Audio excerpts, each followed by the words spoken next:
Hello, I'm Karen Newman. And I'm Laura Marshall. And this is a special episode of Light Matters from Photonics West 2014 in San Francisco.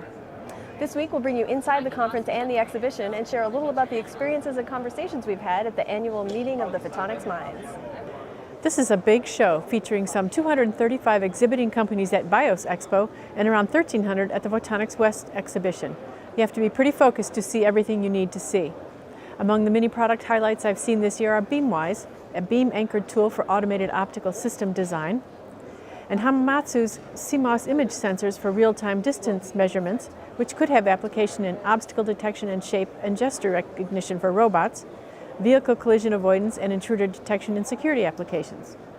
And 89 North is showing its PhotoFluor LM75, a direct-mounted metal halide light source for fluorescence imaging, which requires no liquid light guide. And we don't want to forget that Photonics Media has a product launch this year. We are featuring our newest publication, Industrial Photonics.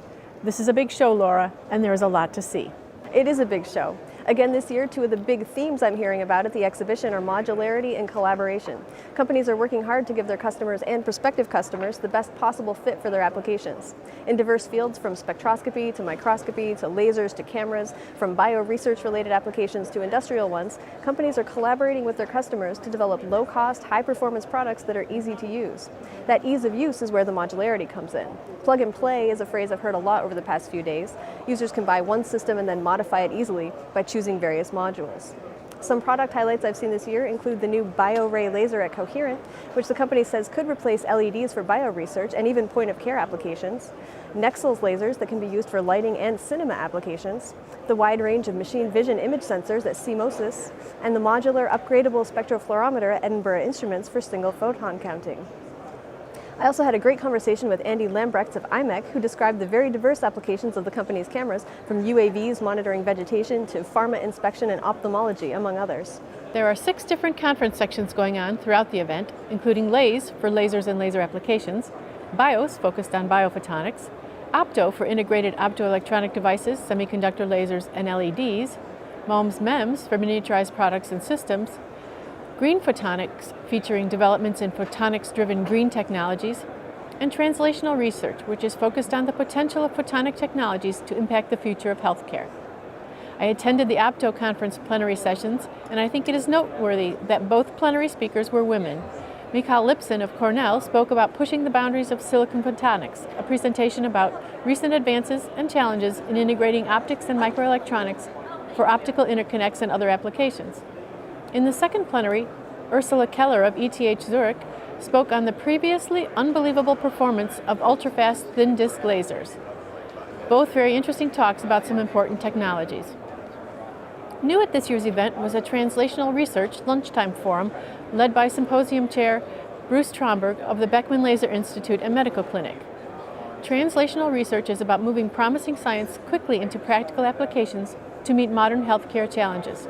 200 abstracts were submitted for consideration, and the selected papers were presented at the forum. Among them was a paper on tethered capsule OCT endomicroscopy presented by Michalina Gora. I was glad to attend the Translational Research event too, and I was just inspired by the level of work being done in those varied areas.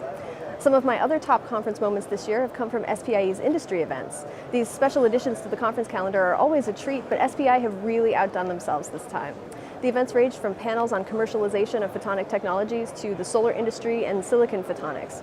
I sat in on the panel on funding life sciences ventures, and the advice from the 5 speakers who came from different fields, from banking to angel investing to venture capitalism, was detailed and helpful. The moderator, Linda Smith of Series Tech Advisors, called this an exciting time to be in biophotonics, and I couldn't agree more.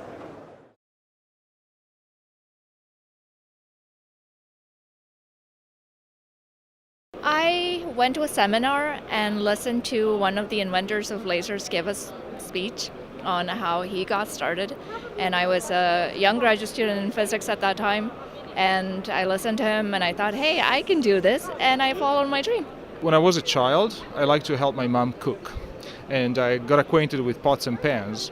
And one of the things that I remember from a very early date is playing with one of the lids and seeing this magical reflection from the curved concave surface of the inside of the lid from the kitchen light to the wall.